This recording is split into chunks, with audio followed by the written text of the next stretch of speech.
Tom Clark's Main Event is a Boink Studios production. Follow us on Twitter and Facebook at Boink Studios, and check us out on boinkstudios.com, where you can see all of our projects, past, present, and future. And now, on with the show. This is Daddy's show. Step off.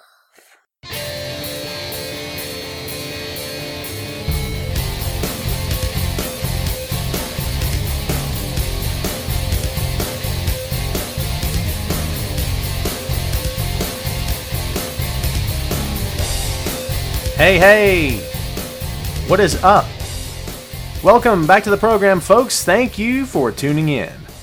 Ladies and gentlemen, my name is Tom Clark, and this is Tom Clark's Main Event. We're back once again here on Facebook Live. Glad you are with us. We're also recording today. The show will post on YouTube and is always available on boinkstudios.com. Don't forget to subscribe on iTunes, Google Play, and iHeartRadio. This is episode number 112, and yes, we're moving right along here on Facebook Live. I want to thank everyone for joining us here, of course, and for coming back each and every week. Much thanks to Heidi Ryan and the whole crew at Wrestling Rumors for giving us this platform. We greatly appreciate it. So episode number 111 was Survivor Series. It was a huge event and a really huge weekend for WWE. NXT Takeover was Saturday, Survivor Series was Sunday, Raw was Monday, and of course, SmackDown was live on Tuesday. 4 huge events live in the Staples Center, home of LeBron James and the Los Angeles Lakers. What's up, guys? We've still got folks coming in today. Happy Thanksgiving to one and all. It depends on when you're choosing to listen to this. If you listen to the recorded version of the show after it posts, happy Thanksgiving to you and yours. Matthew, welcome to the show.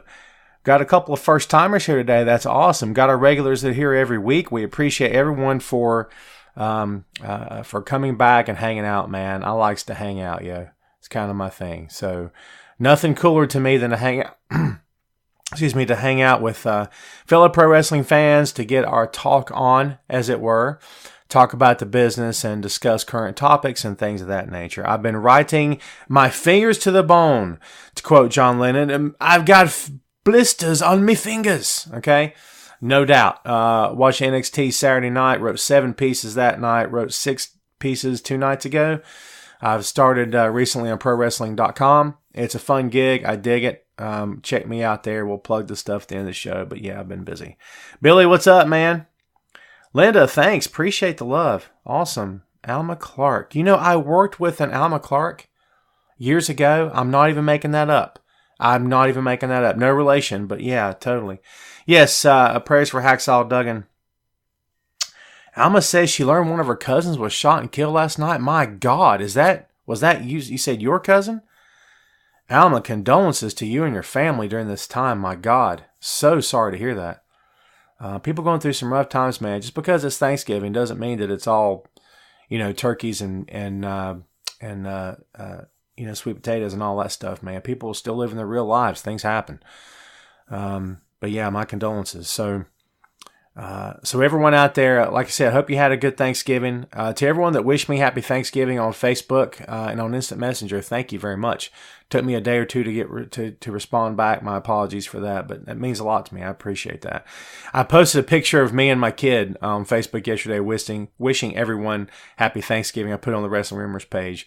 Got a lot of likes on that, so thank you for that. I just thought it was a cool touch. So, but yeah, man, we had a blast and everything's all good.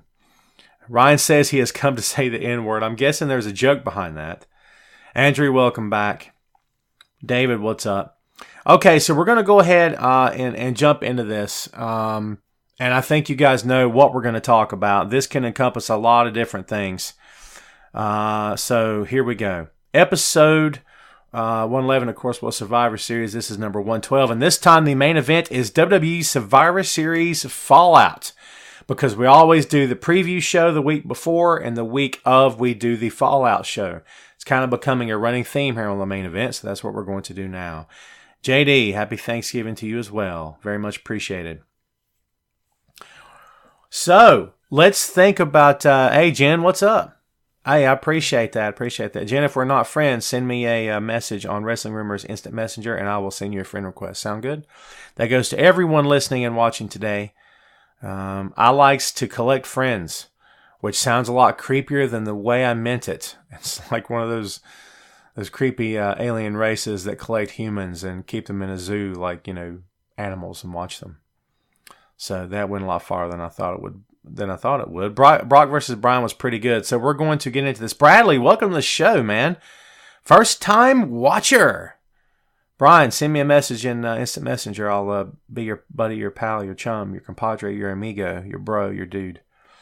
Yes, Jolie noticed the Funko Pops behind me. Hey, I've got a missing one. Do you know who's missing?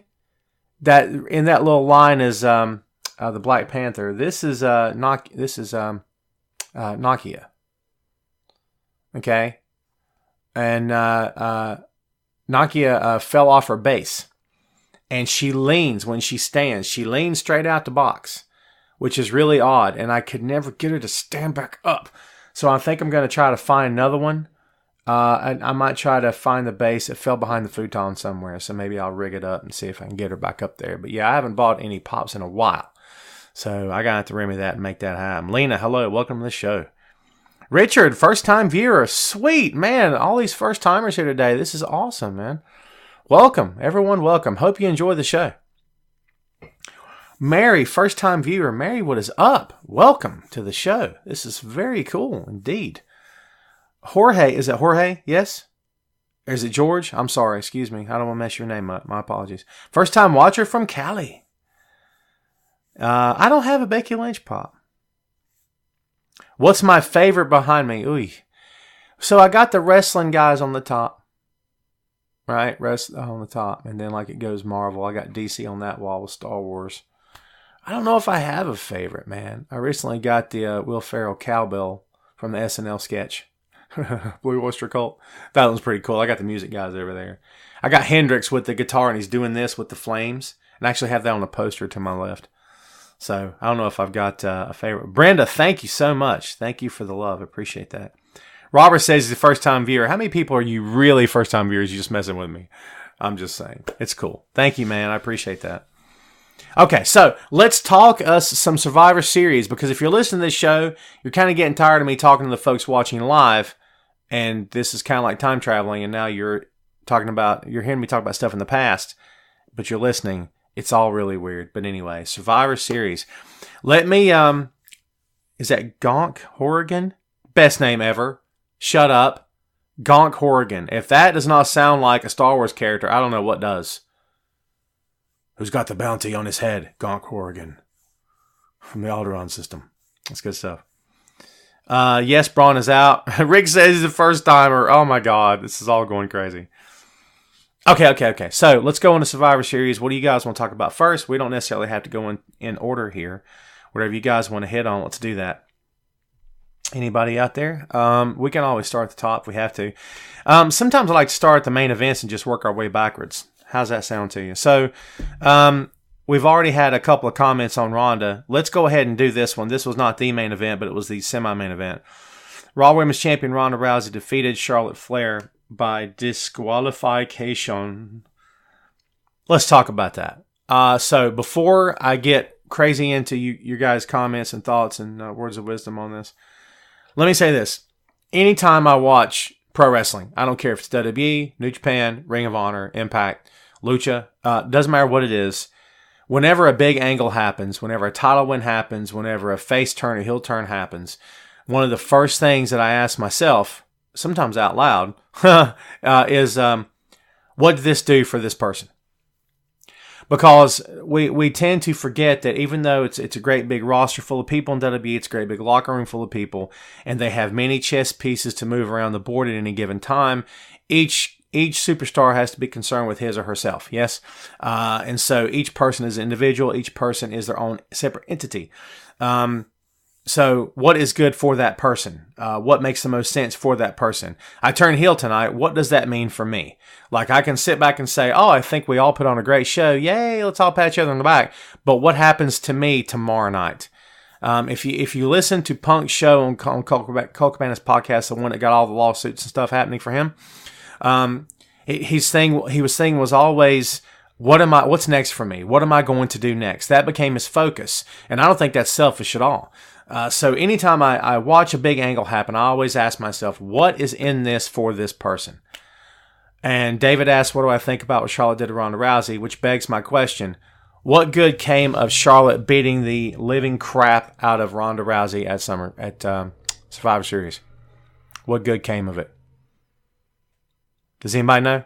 What good came of it? What good came of Ronda getting beat like a government mule, as Jim Ross would say? Does anybody know? What good came of that? Because I ask yourself this, if you're looking at me saying, well, listen, Tom, it's just too early in the process. We don't know yet. Okay, fine. What happened on Raw Monday? What good came of it? Did anything good come out of it? That's my problem. Do you see what I'm saying?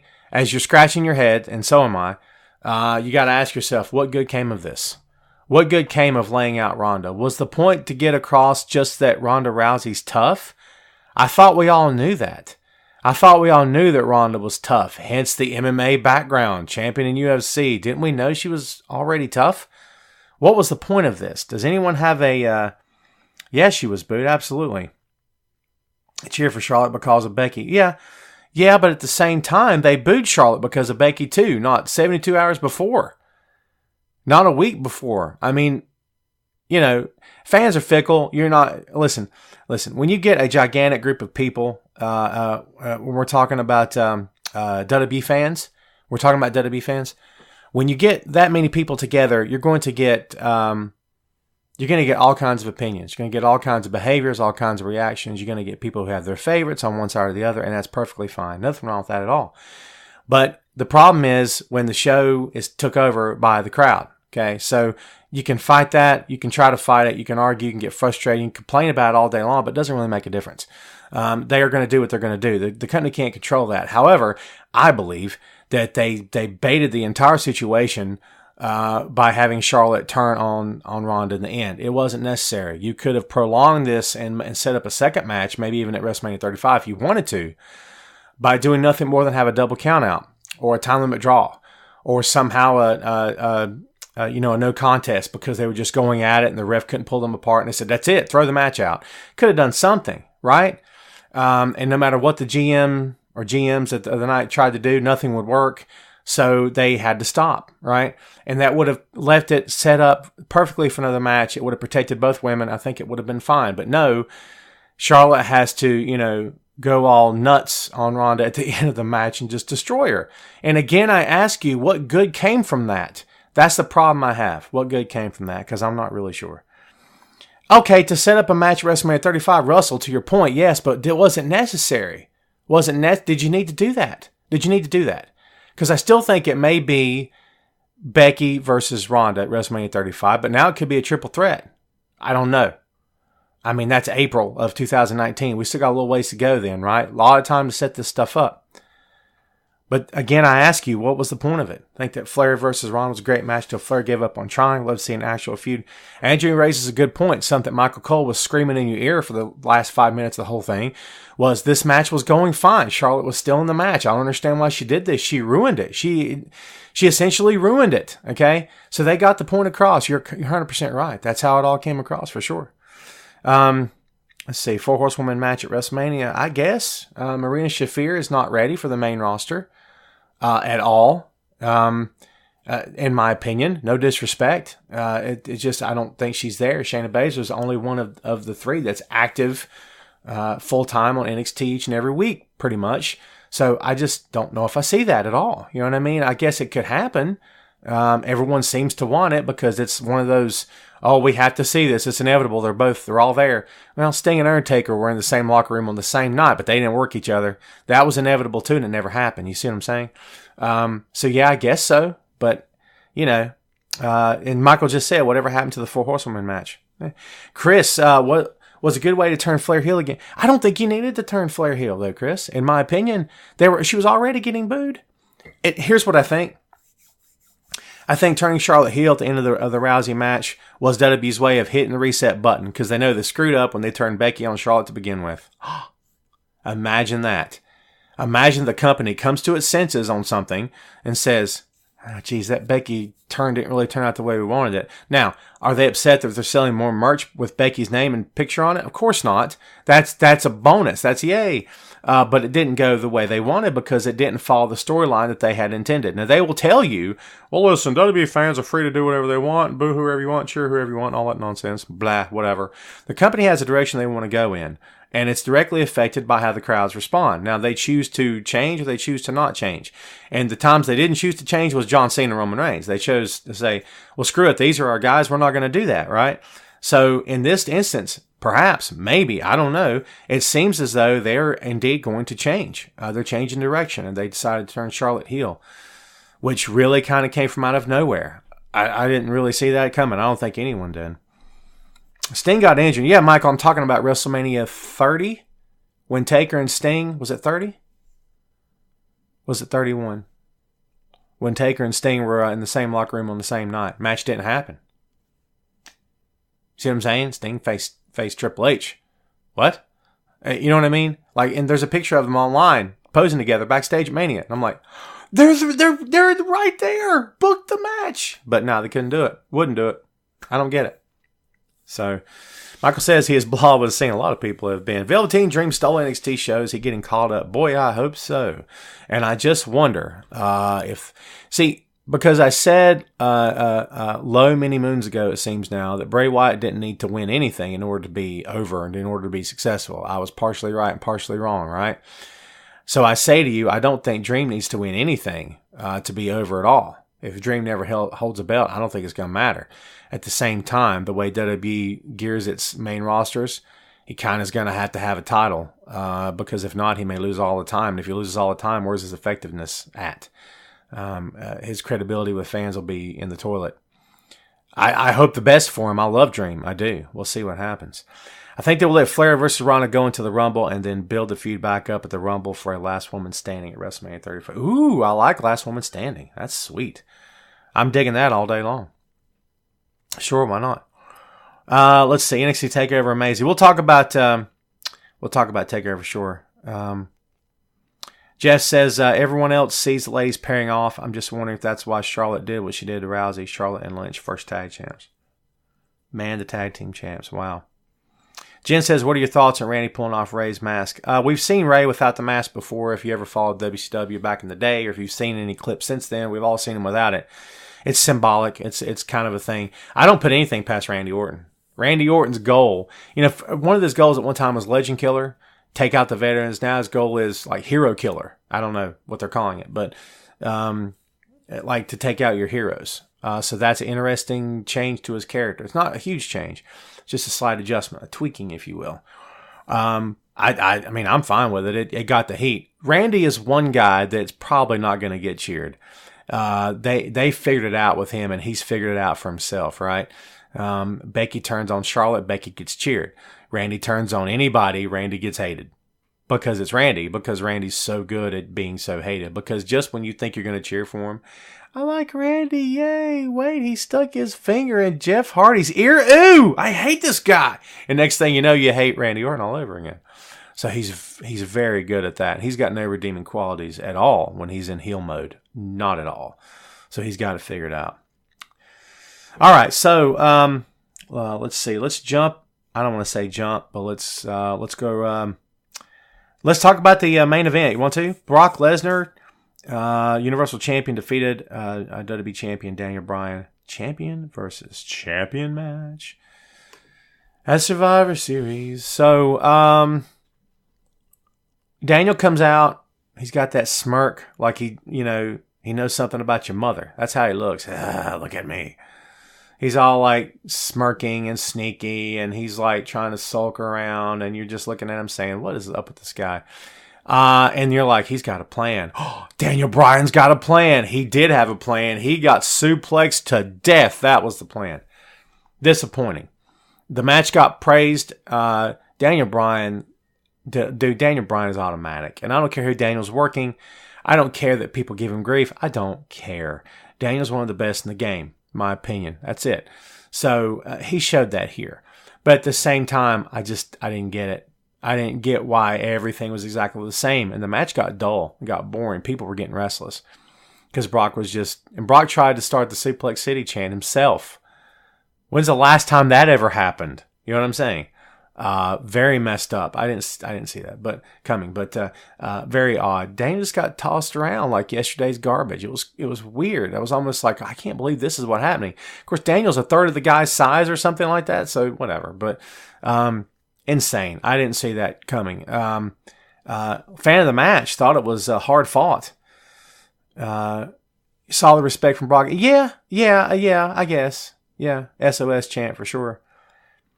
I guess Andrew says he can see where Daniel's coming from. I get a little tired of the explanations to turn heel being just that. You people, you're holding me back. You people don't care about me. I'm tired of doing things for you people. I'll do things for myself. Yay. That's like every heel's bottom line mantra is, I'm going to do stuff my way now because people don't care about me. Just, blah, whatever.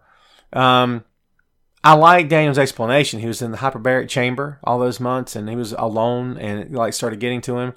It would have been cool at some point if we could have had that comment, or maybe at some point they could, I don't know, reinforce that comment from a physician or reinforce that comment from a psychologist or something where they, I don't know, I'm just spitballing, where they just throw it out there and say, well, I heard Brian's comments, and yes, it's true that patients can experience a number of different, things psychologically that they have a hard time recovering from, and this could be one of them. That would be an awesome little touch. Maybe they're just leaving that for you to just to deduce for yourself. I don't know. David says Daniel Bryan definitely should have won that match. It would have been great for his new character change with that cocky, arrogant ego. It seems like they can do so much with this Daniel Bryan. Well, okay, Dave. So if they had not had Charlotte, go all Hulk smash on Charlotte, or excuse me, on Ronda, then they could have had Daniel just get disqualified. Daniel could have took the chair to Brock, laid him out. Daniel could have beat the living tar out of the guy, let them for dead. It would have elevated Bryan. It would have protected Brock because Heyman could always say, you took the easy way out. You couldn't beat my client, so you got yourself disqualified. That's not a real man. That's a chump. See what I'm saying? And it would have been fine. But there again, they had Charlotte, hit Becky with a bus. Hit Ronda with a bus, and that's what happened. And now, whatever. But I think there was a way to do it to protect both guys, but they just didn't do it. Let's see. Orton is the best heel ever, only heel I've ever liked. Dawn, interesting take. Yeah, I see what you're coming from. Respect for him for sure. Maybe getting call off commentary and getting someone on who can get wrestlers over. Maybe we would be more invested. Sean, to your point, Michael's got a tough road to hoe because he not only has to call the match, he has to get over a lot of points during the course of the match that's being fed into his headset. And I'm sure a ton of notes in front of him and things that he has to say and has to get across. He's got coaching going on in his ear, I'm guessing from Vince or whoever else is maybe doing it these days. He's got a big plate. Having said that, I'm not the biggest fan of Michael Cole. I don't hate the guy, but do I think it could be better? Sure. I wish Morrow, and I don't want to be disrespectful, I wish Morrow had the capacity to be able to handle the full-time main roster every single week. They tried it. Things didn't work out. He's a fantastic fit in NXT. I'd love to hear him as the voice of WWE. I don't think it's going to happen, but I would love to hear it. The fact that he's in the company in any regard, I'm very happy with, but I'm not a huge fan of Cole. But to his credit, like I said, Cole's got a lot on his plate. Okay, so we can always circle back to Brock if you guys want to, Brock and Daniel. You know what I mean? Perfectly fine. Let's talk about some other things that happened at Survivor Series. Braun Strowman, Drew McIntyre, and Bobby Lashley survive as Team Raw defeat Team SmackDown. So this led, so Braun Strowman, we can just mainly talk about Braun here if you guys want to, had bone spurs in his elbow. He's had surgery. I'm not sure what the prognosis is for his return, but the rumors say that he'll be back in time for TLC. TLC is on December 16th. We'll see what happens. He's got a title shot against Lesnar that night, which he's probably going to lose. I don't know what to tell you. I just, every time Braun gets near the ring, they snatch it back away from him. They just dangle the carrot, baby, and then it's gone. I don't think Braun's going to win the match. that's me, because prove me wrong. Until they prove me wrong, I'm of the opinion Brock wins at this point. Hey Tom, who do you got between Brock and Brock? Okay, but how about Brock versus Brock? Sorry, prove me wrong. They haven't. You know what I mean? He's lost to two guys in the past, I can't say 2 years, a year and a half, whatever. Lost to Goldberg, lost to Roman, lost to Taker in that feud they had with Taker. That's it, right? Yeah, he just doesn't lose. He doesn't lose. Ever. So, yeah, Braun's truly hurt. Do you think he heals? The heels are way overpowered. Heels are... WWE has just... I don't know what's going on. We talked about this last week with heel turns. I called in to a podcast Sunday night after Survivor Series because I was hot. I was hot about the Charlotte thing. Just beside myself. Not mad, just frustrated. And I called into a Chairshot Radio. Good little show. I enjoyed it. And I was like their first guest, and I ranted for like 10 minutes, and they were gracious enough to give me a platform and run my mouth. I put over the fact that I felt like that WWE is allowing the crowd to control the narrative of the storylines. And I'm not saying I don't believe that the company shouldn't give the fans what they want or listen. Of course it should, as it should have in the Attitude Era and beyond that, and from to this day on, of course. At the same time, you can't allow the audience to control the narrative. You can't allow the audience to dictate to you what's going to happen. And I think that's what they did, turning Charlotte heel. They said, "Oh, fans want her heel, turn her. Yay." But I don't think it was the right move. But that was me complaining. Brock rarely loses because he rarely wrestles Joshua with the sick burn. That's what the kids refer to as the sick burn, Joshua. Whether you know it or not, you, my friend, are trendy. Okay? Good point. I can't argue with that. So that's the latest. Supposedly on Braun. I mean, hopefully he gets back to full strength. I'm sure he will. I don't think he's getting that title. That's just me talking. Someone said something about that Drew has a bright future. I agree with that. They could pull the trigger at any time on Drew, and I think it'll work no matter what they try to do. I think it'll be okay. Hopefully, fingers crossed with that guy, right? For on the company's end anyway. Let's move on if we shall. We got a lot to cover here. The WWE Cruiserweight Champion, Buddy Murphy, defeated Mustafa Ali. Again, a good match in the middle of all the chaos of Survivor Series and a huge weekend for WWE. This match stood out, as we knew it would. Buddy Murphy should get a lot of credit, but so should Ali get a lot of credit for the match. Both guys brought it. They bring it every single time they step between the ropes. It seems like the Cruiserweight Championship is at its peak during the monthly events. I should call them pay-per-views, but it doesn't make any sense to call them pay-per-views anymore. But, yeah, excellent match. Keith says F205. Keith, that's a bit harsh, don't you think? You got to give credit to the guys in the ring, though, man. They're busting their humps to get over and busting their humps to put on the best matches of the night, for sure. Jen says, what are your thoughts of Bliss as GM, maybe? I think Alexa Bliss's character is overrated, in my opinion. This is nothing against the performer playing the part. I'm just saying the character itself is a bit overrated, in my opinion. I think they've given Alexa a lot over the past 2 years, and wow, you know what I mean? Given her a lot, which is fine. They trust her, you know. But her as GM, you won't be any better shape than you will as Corbin with Corbin as GM. Because WWE doesn't like to pay off things. WWE doesn't like to do a lot in terms of making the audience happy. When you have heels in charge, you kind of don't have anyone that gets happy at the end of the night. I'm not saying everything has to be happy endings. I'm not saying that. At the same time, I am saying to you that it's nice occasionally to get some nice little payoffs and send the crowd home happy, but they don't tend to do that when heels are in charge. For whatever reason, they just don't. Let's see. Someone just had did Cena get hurt? JD, no, not to my knowledge. Cena just is not going to wrestle full time anymore. He has said as much. I've covered it. I've written about it. We talked about it here on the show. Cena considers the business to be a young man's game, and he does not want, at the age he is now, to wrestle full time, put his body through that anymore, because quite frankly, he can't. And those are his words, not mine. So kudos to him for knowing when to walk away, to be honest with you. You're right. Bliss can't. That's the word, is that they're keeping Bliss out of the ring. I'm not saying get rid of Bliss. If you're going to have her do something, I guess Raw GM would be fine. But why not let her be the spokesperson for a tag team or for a wrestler? Let her be the brains behind someone else. I don't know. That's just me. Raw GM, that's a whole lot of heels a whole lot of the time. And it just gets real frustrating for me personally to see that over and over and over again. Dave said they put on good matches, 205 guys, but they just aren't going to be big because it seems that WWE doesn't put much into them. They give them the platform. David, to your point, I think it's up to the 205 Live guys to take advantage of the spotlight when they're in the ring, add some flair to them, not to the moves, but to the characters to get over, to make you remember who they are. One of the big knocks against that brand from day one has been, I don't really know who they are, who they're supposed to be, any of these guys.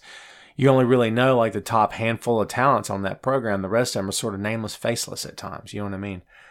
Mike says, is Bliss's career over? I mean, I hope not. We'll see. JD says, first-time viewer, JD Corsi, welcome to the show. What's AJ Styles' future? I heard AJ's contract is up. The word coming out right now about AJ is that supposedly he wants to be scaled back. AJ's not 20-year-old man anymore. I can't sit here and say his best days are behind him, his best matches are behind him. I don't know that. Having said that, who's left for AJ to work that he hasn't worked that he could, I don't know, tear the house down with? Now AJ could, work a broom and tear the house down, obviously, because it's AJ. But who do you put against him? I don't know. So I kind of see where he's coming from. And you know what? If he scales back and let's say he retires next year, I'm not saying he's going to, but let's say he does, you have to be happy with it. It puts a smile on my face, see? Because, I mean, when he was in TNA, we could just cross our fingers and hope that one day he would get to WWE. We didn't think it was ever going to happen. You can't stress enough the fact that no one thought it was going to happen. Least of all him, for sure. So kudos to AJ. If it's really over for him, man, what an incredible run the guy's had. What an incredible career. Let's see. I'm sure this will get some heat, but I'm glad AJ lost title to Daniel Bryan. He was starting to get stale. I've heard people say that, Andrew. I don't think you'll get any heat for that. Cleo says look like Ambrose. Jesus, here we go. Thanks, I guess. Yeah, so you don't get any heat from me, man. I heard that before. When you have a guy hold a title for that period of time, yeah, it's hard to keep it fresh, even for a monster talent like AJ Styles. And believe me, he's a monster talent. You guys know that, right? It's tough. I'm not going to hate on your comment at all. All right, let's keep moving on. Raw Tag Team Champions AOP defeated SmackDown Tag Team Champions The Bar at the Big Show in one of the most regrettable moments in the entire night. One of the most regrettable moments for Drake Maverick that ever could have happened. The fact that he agreed to go through with this shows that he is a trooper and that he's okay with being the butt of the joke because that stuff worked for him in TNA. I don't think it's going to work for him now. The whole urinating on himself gimmick, okay? Here's my problem, folks, is that the next night on Monday Night Raw, they had the spot backstage like it's the Attitude Era where they're all making funny pee jokes, which weren't funny to any of us, I don't think. I mean, I'm not 15 anymore. Don't know about you guys. But the real test, the real evidence of how negative this was received and how much of a bad idea it really was the fact that the crowd started chanting AOPP. There you go. So you took your monster tag team, this generation's muscle tag team, this generation's power tag team, this generation's, this generation's APA, this generation's Road Warriors, not to compare, for lack of a better team. This generation's Powers of Pain, this generation's Natural Disasters, maybe. This new generation's Brothers of Destruction. This generation's two big powerhouse young guys with all the power and intensity in the world, and now they're calling them AOPP. You think this is not going to stick? Think this won't stick? I hope it doesn't. I think it will. Adam says he thought it was funny. He's 53 years old. Well, Adam, go with God, my friend. I thought it was goofball, silly, and I didn't want anything more to do with that, and I still don't. But again, not just have you done that to Drake, you did that to his tag team. They should be the most feared, most intense tag team on the program, and now they're going to be the most laughed at because of Drake. It's a shame. Didn't need to go that route. Like, of all the things you could have done, that's what you wanted to do, is rig up underneath his pants for him to pee on himself? Is that what are you serious? Really? That's all we got? You got a room full of, 20 or 30 writers? That's all you got? Because I'm sure it was Vince said, we should have him pee himself. It'll be awesome. Really? I don't know. I'm not down with that. Cleo says, do you think, what do you think about Drew as champ? I think if given enough time, sure, could work. Adam says it's not your decision. Adam, you're right. I don't work for WWE. It's true. But then again, neither do you, neither do any of us. But we have the rights to our opinions. If your opinion doesn't match mine, guess what, my friend? It doesn't have to. So perfectly fine. So go with God on that. I have no problem with that at all. So, Adam is a hater. Folks, we have a hater in our midst. We're only going to give this guy one more comment, that we're going to move on. Adam says, get a personality. What a mean thing to say. What a mean thing to say, Adam. You should be ashamed of yourself. Here it is, the Thanksgiving season, Adam. Trust me, my man, I have faced hecklers and critics many times over the past 8 years. That means about as much to me as the P spot with Drake Maverick on Monday Night Raw, which was absolutely zero. So, yeah, okay. We're moving on, folks. What else happened at Survivor Series? 2 matches left. Nia Jax was the sole survivor as Team Raw defeated Team SmackDown in a 5-on-5 traditional Survivor Series elimination match. So they're calling Nia the face breaker, right? Face breaker. So they're setting her up versus Ronda. Well, she broke Becky's face. They got her kissing her fist and looking at it and showing you and showing Ronda and showing everybody. I don't know. Put some heat on Nia. Fine. I told you guys last week what I thought about the Nia Jax thing. Perfectly fine. It's whatever they want to do, right? Well, I'll see how it plays out. Here's what I'm saying. What if Ronda and Nia get to TLC and Ronda dominates her? What if Nia can't get a punch in? What if she can't get in any offense? What if Ronda's all over her and makes her tap out in like a minute and makes an example of her? I'm just asking the question. It could happen. We've seen crazier things happen, right? Goldberg beat Brock in 90 seconds, right? I'm not saying it'll happen, but wouldn't that be something? They got to get Ronda back on track. I don't think they destroyed her with the thing, but I think that they have done a little bit of damage to her, and they're going to have to get her back on track. That's just me talking. Take it and do with it what you will. But, Raw came out on top in every match on the card, except for the kickoff match, which everyone had to remind, the Usos and New Day had to remind everyone on SmackDown, very tongue-in-cheek, by the way, was that the Usos survived. Team SmackDown defeated Team Raw 10-on-10, tag team traditional Survivor Series elimination match. Man, that's a mouthful, right? But yeah, they won. So here's my question. I watched SmackDown. Maybe I should go watch it again. Didn't Shane say there were going to be repercussions? Wasn't someone going to... Not get fired, but I mean, moving forward, we have to do something. Okay. I don't know. Here's my issue with Shane, as the commissioner of SmackDown Live. So, he's babyface, and that's fine. And when it works, and it's okay. Shane doesn't need to be in the ring anymore. I think we can all agree on that. And kudos to him for being his age and still, getting down and dirty with the boys and getting in there and sweating and trying to put on a good match. But Shane is not a pro wrestler. He never has been. That's number one. Number two is he's a McMahon. So when they want to flip the switch and make him a heel, they will flip the switch. He's not a heel right now, but he could be.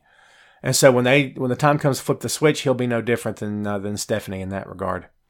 Can I be honest with you? It just won't happen. Because, you got both kids running the shows, and they're both crazy heel and, anti-babyface, anti-protagonist all the way around. I don't know if how boring would that be to see that? I hope they don't make a change like that anytime soon. We'll have to wait and see, but nothing good comes from turning Shane heel at this point. But look out, folks. They're all turning heel in that company. Hell, I just turned heel, and I'm not even work for them. We all turn heel. Are you kidding me? Jason says they need new riders. Yeah. Well, what are you going to do? Clay says stables. Yeah. JD says Shane has balls. No need to put his body on the line and take in life-risking bumps. I agree with that, for sure. But the way a lot of the guys and gals work these days is Daredevil style, for sure. But yeah, they don't need Shane doing it too, for sure. That's my thing. Thought that they teased Ronda going heel with her look toward the end of the crowd at the end. They put Ronda in this spot, Paul.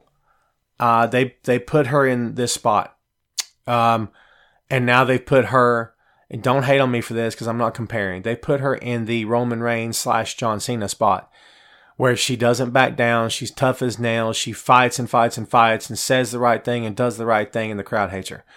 And it doesn't mean she's stuck in it. It doesn't mean that it's the end of the world.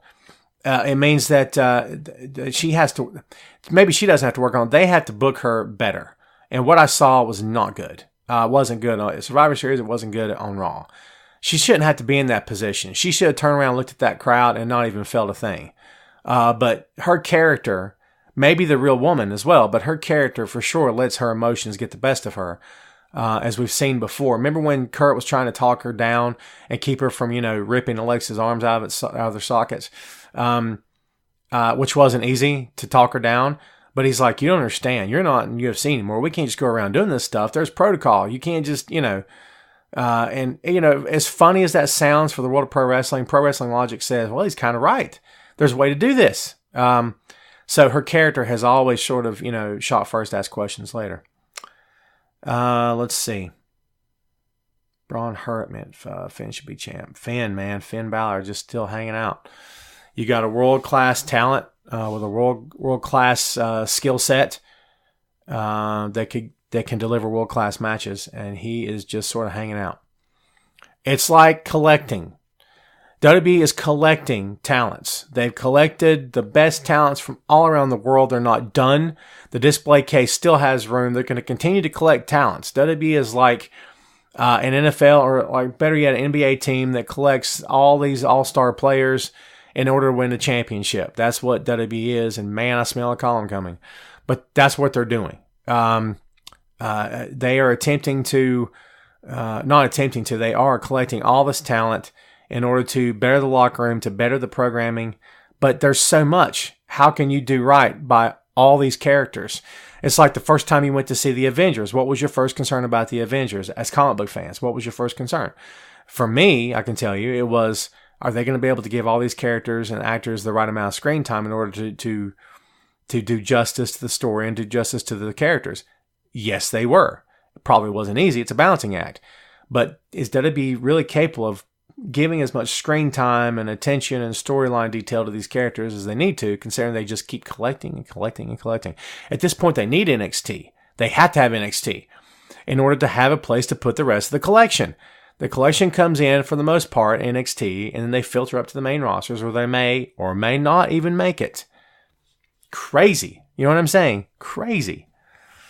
So Thomas says, I see a lot of pushing down on good wrestlers because of favorability from fans. They have shamed them because too much fame is bad for WWE paying a high contract, pay due to likability and following better for corporate, not so much for contract. Yeah.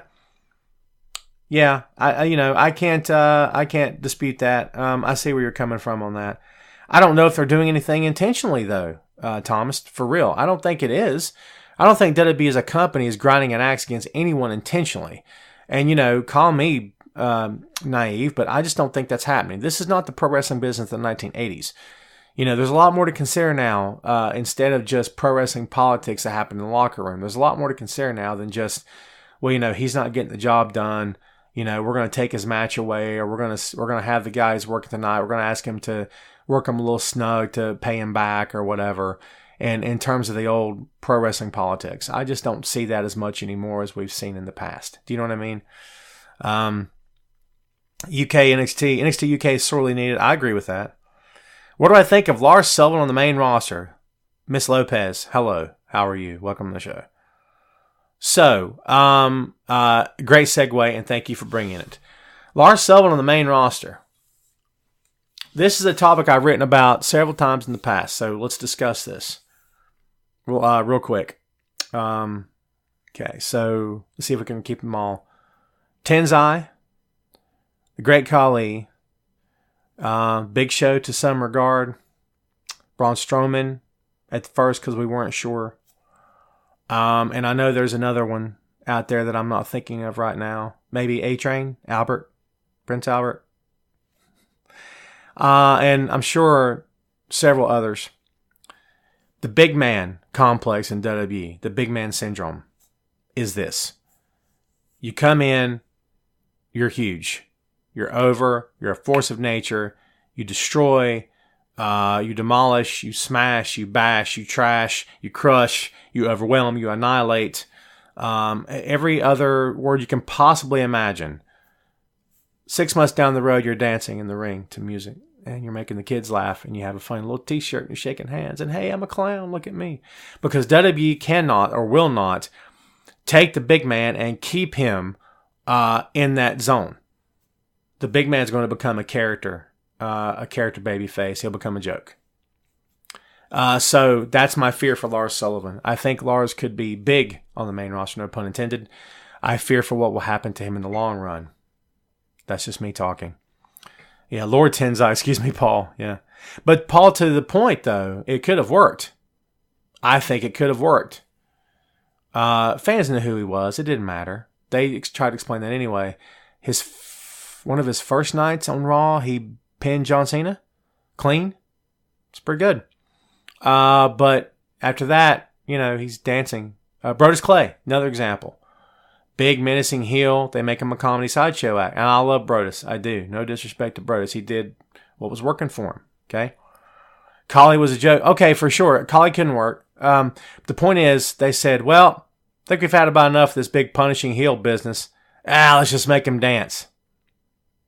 That company loves to dance. There's something about dancing in that company. I don't have any idea why. So, okay, that gives us a segue, Miss Lopez. Thank you very much for the segue. Let's talk about NXT Takeover WarGames 2, which we did the preview last week. First match, right out the gate, not even booked. Matt Riddle defeats Cassius Ohno, the superstar formerly known as Chris Hero. I don't get Matt Riddle. And maybe this is where Tom catches some heat, yes? Notice I didn't say I don't like Matt Riddle. Notice I didn't say I hate the guy's guts and I hope he fails. Don't get it twisted. Ryback, thank you, Joshua. Ryback was another example of a big punishing heel they turned out to make a joke into later. I don't think he wanted to be a joke. I think that's just how it came out. Great point. Giselle, welcome to the show. And we're back to NXT. Sorry. Notice I didn't say I hate Matt Riddle's guts because I don't. I don't get Matt Riddle. Matt Riddle comes out wearing bedroom slippers and kicks them off before the match starts and the crowd pops for it. This is one of those things where Matt Riddle plays to a niche of the audience because the niche of the audience knows who he is. Put Matt Riddle on Monday Night Raw this coming Monday. Will he get over? Now, Monday Night Raw is already a Shark Tank, right? Now you're expecting the barefoot dude who kicks his bedroom slippers off before the match starts to go out there and get over. I'm not feeling it. I've seen enough of his work from the indies. I know what his shtick is, and maybe that's what I have a problem with. Bros up. Rob Van Dam should be his manager, for crying out loud. I don't know.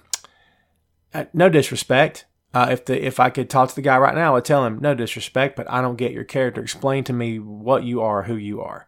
I would love to hear it from his mouth. You know what I'm saying? And I don't know. Maybe I just need some more of him in a WWE ring before I make a decision. Let's see. He is a bro, and it annoys me, and he's going to get shredded.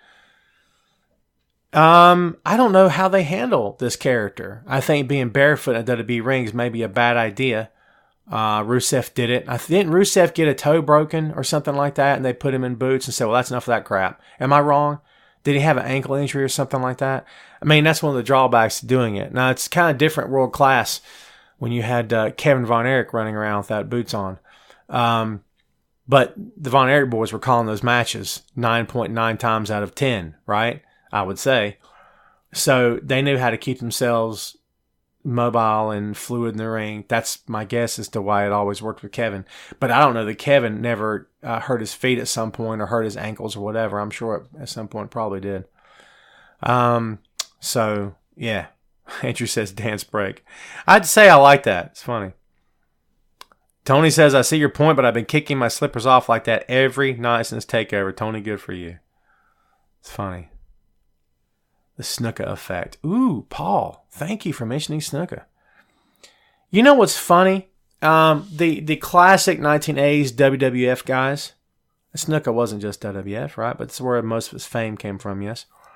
I don't try to discredit any of them because I was fans of a lot of these guys when they were in the territory system outside of WWF. I don't reflect back to the 1980s WWF because I wasn't a fan of the 1980s WWF. I knew who they were. I'd flip my TV and see it, and I'd flip around, try to find the NWA somewhere else because that's what I grew up watching and loving and respecting. It's funny that Snuka just slipped right past me there. That's funny. Great call. Great call out on that for sure. Okay, so Mike says Rusev broke 2 toe knuckles, and to that I say ouch. So yeah, so there you go. So anyway, the jury's still out on Riddle for me. I don't know about it for anyone else. You guys might love him. I'm still undecided. Let's move on, folks. We're getting ready to take this thing home. NXT Women's Championship 2 out of 3 falls match. Shayna Baszler defeated Kairi Sane to retain the title. Jessamine Duke and Marina Shafir interfered as we knew they would. Funny how no one else, she did have help, finally. Kairi had help. But Dakota Kai came out, and Io Shirai, I don't want to mispronounce her name. But, it wasn't enough.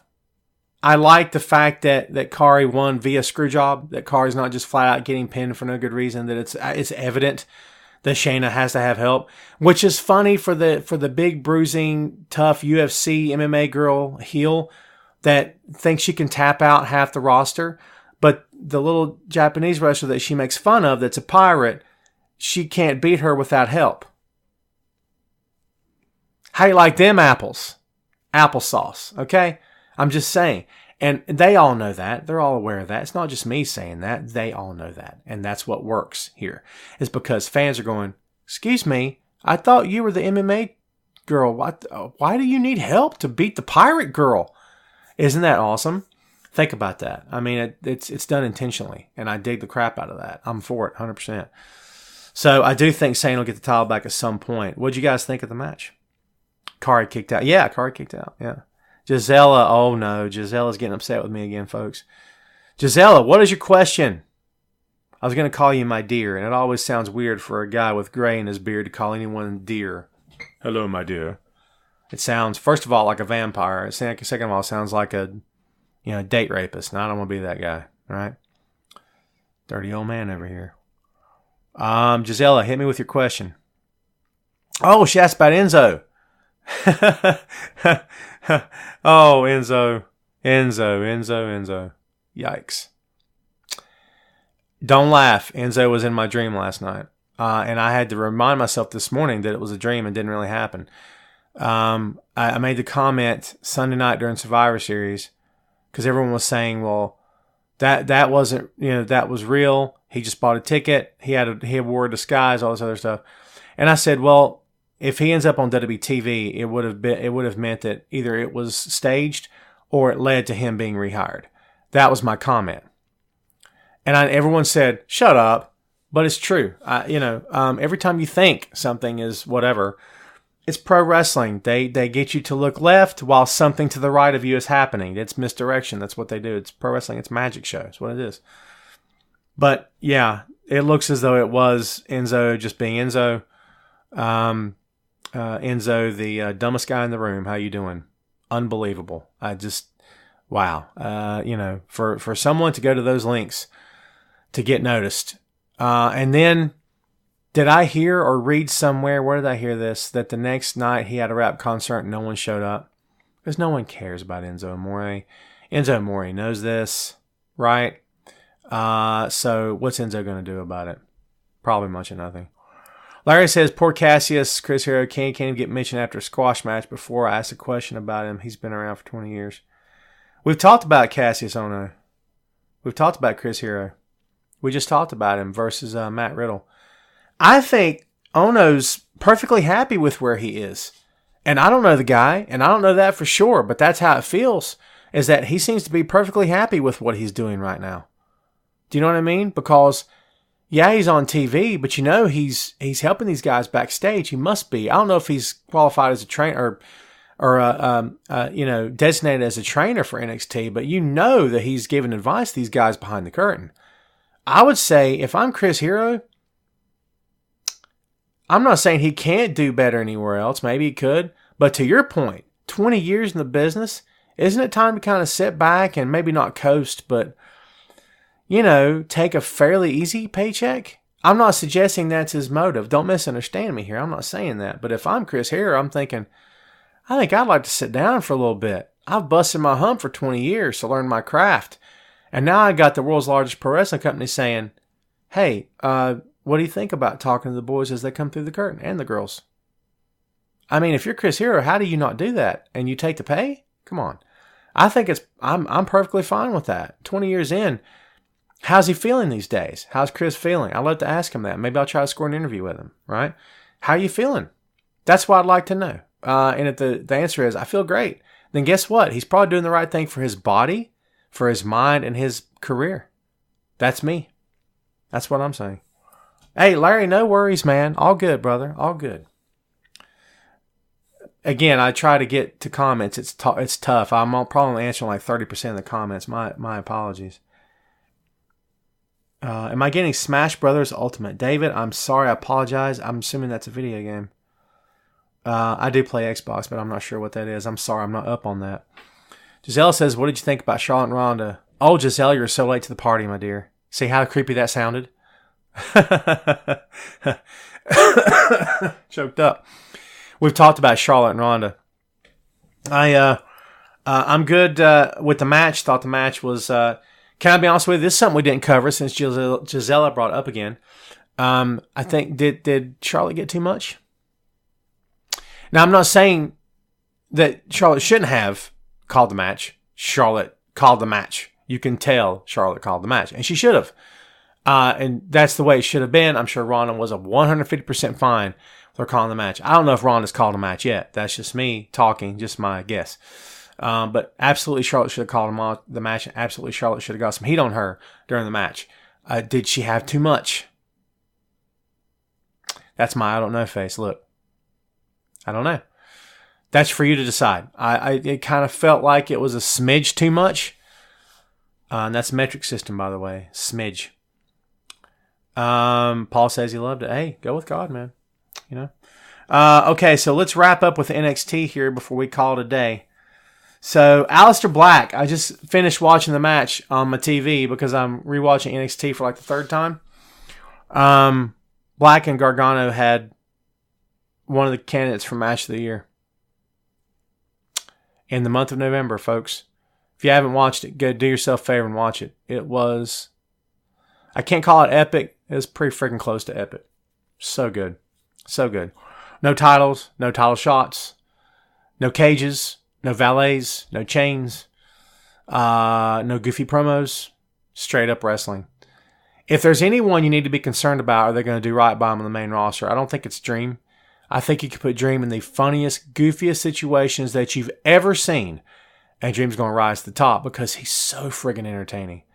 I think the one you should be worried about is Aleister Black, because I think you put Aleister on the main roster, he drowns through no fault of his own, because Aleister's surrounded by huge personalities and storylines that are silly and goofy at times and characters that do things out of character. And Aleister's just the pro wrestler.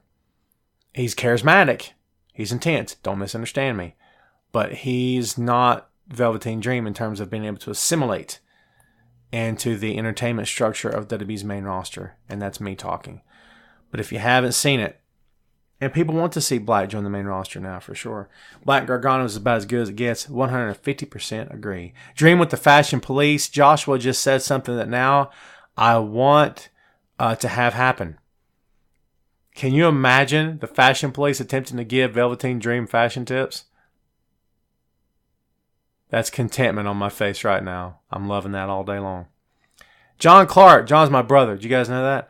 That match was amazing. Just a shame the main roster cannot live up to how good NXT is. Such a shame, as Takeover is 10 times better than Survivor Series. John, I can't say I agree with that. If you're talking about from a wrestling standpoint, okay, that's fine. But I used to be one of those guys that said, good luck, WWE main roster. NXT just happened. Good luck, yeah. I just can't do that. Not that you did that. I can't do that anymore. I want to give the main roster a chance, man. You know what I'm saying? I thought Survivor Series held its own. For sure. And I think if NXT had not happened, you still would have said Survivor Series held its own. That's my opinion. But you're entitled to your point of view. Completely understand where you're coming from. Omega's come to WWE, maybe, Jeremy says. That the maybe part was from Tom. What do you think? I think that Omega, by sheer force of his determination and his personality and his vision of what pro wrestling could be, will demand that he be treated the right way. And if he's not, he'll take a walk. I don't think he's one of those guys that's going to have something laid out on the table before him and in his brain go, oh, God, this is garbage. Why did I agree to this? Nah, he's going to say it out loud. That's just me. Okay? I don't know that he's going to show up. I think for the business of professional wrestling outside WWE, maybe it's not such a good idea. I'd be interested to see what happens.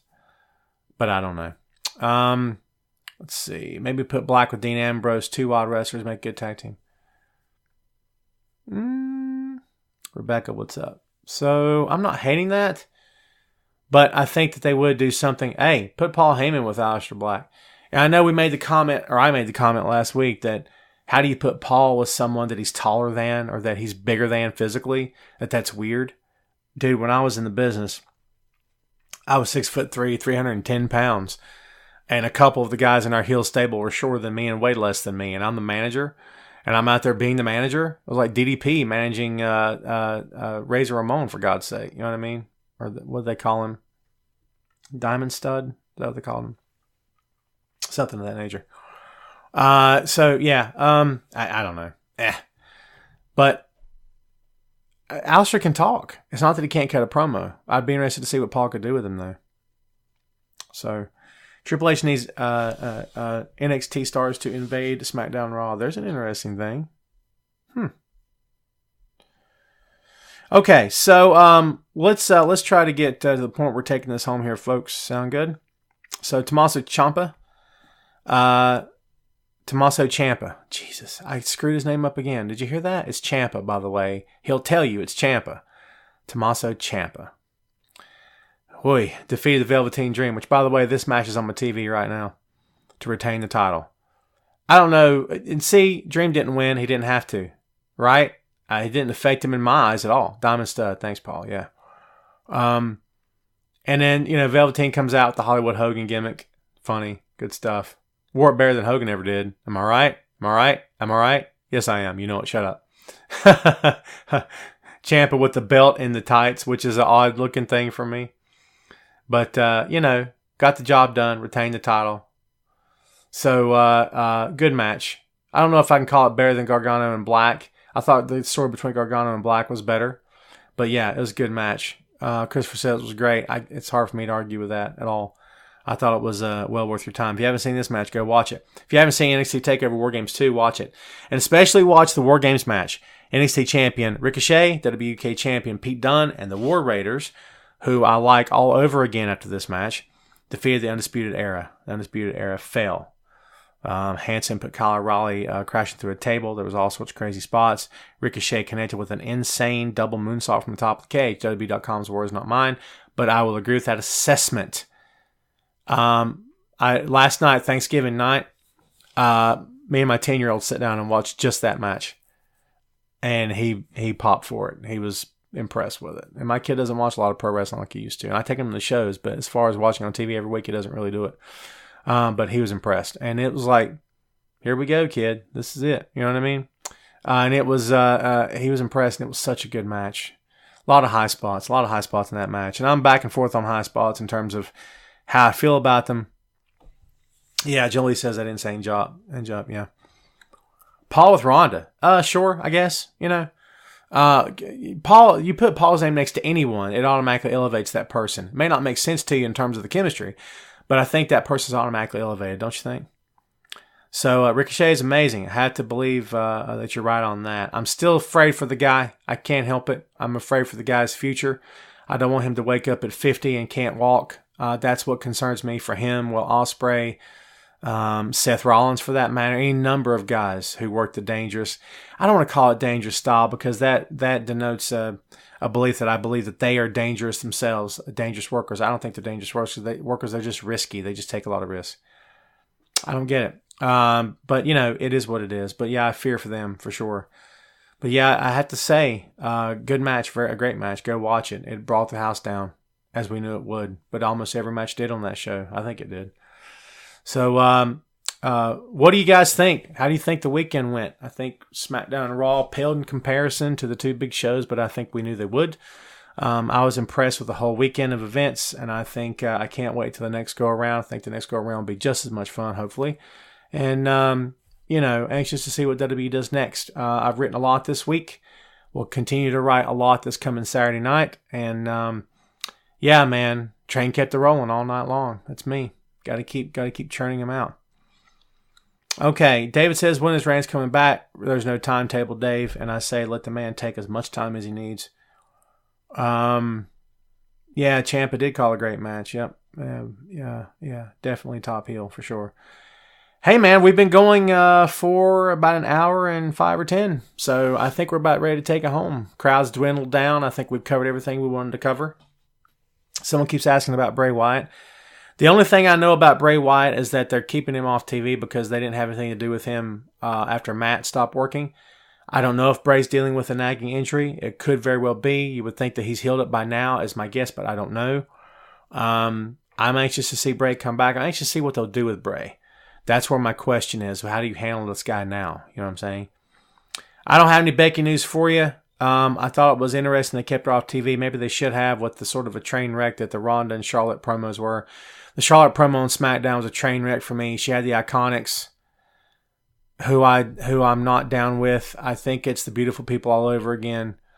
And I think it's, and I'm not trying to dismiss them. I'm not trying to say I don't hope they succeed. I hope they do. I don't think they are to this point. That's my opinion. Lay cool is what they are. And I think that it's a bit silly in my opinion. But Charlotte, that spot where she's putting their heads on the table, that's the same spot you did with your friends when you were like 15 and you're just slamming the table with your hands. Embarrassing. I can't believe they did that. And I know what you're saying to me. Well, Tom, their hair covers up the contact. Not enough. It was obvious that their heads weren't making contact with that table. It's embarrassing. I can't believe that Charlotte went from being the crap out of the former UFC champion with weapons to doing that because I didn't think it helped her at all. And I think Charlotte has a way, and no disrespect, of taking her personality being a little flat. And I thought that, yes, you should boo me or you should cheer me. I'm glad you are because I did this to Ronda.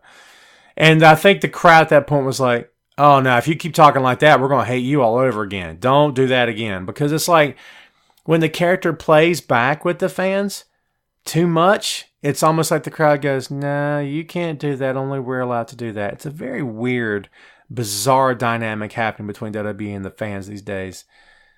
Very different, very odd. Okay, we got time for one more. Let's see. Paul's dismissed. Iconics are trash. Paul's like, screw it. I have proclaimed from on high. The Iconics do not deserve. Nay, do they need your attention? They are but utter garbage. Yeah, well, that's one take, man. So yeah, I don't think they've done right by them at all. I don't like the gimmick. I just don't care for it at all. I don't like the music. I don't like the gimmick. Maybe I'm not supposed to. Maybe because they're heels that it's affecting me exactly the way they want it to. I don't know. But as a fan who loves when heels get over the right way, and I think there's a wrong way to do it, maybe I'm wrong. I just don't, I'm not feeling it from them, either one. So, all right, who's got one more question? Give me a good one, man. Yep. Give me a good one so we can take this home, man. I'm going to go to another Thanksgiving dinner today, by the way. I had one on Thanksgiving, got another one today. Hoi. By the way, I lost 2 more pounds last week. Your boy's down 37 pounds. Yay for me. Miss Lopez, we discussed Orton taking Ray's mask. I thought it fit his character perfectly. Okay, we're giving the last one to Naman because Naman is very patient with me because sometimes I don't see his questions. My apologies to Naman. EC3 versus Cena at WrestleMania. Now, Naman, I don't know. Srivastava? Oh, man, Naman, I don't want to butcher your name, my friend. Thanks, Chris.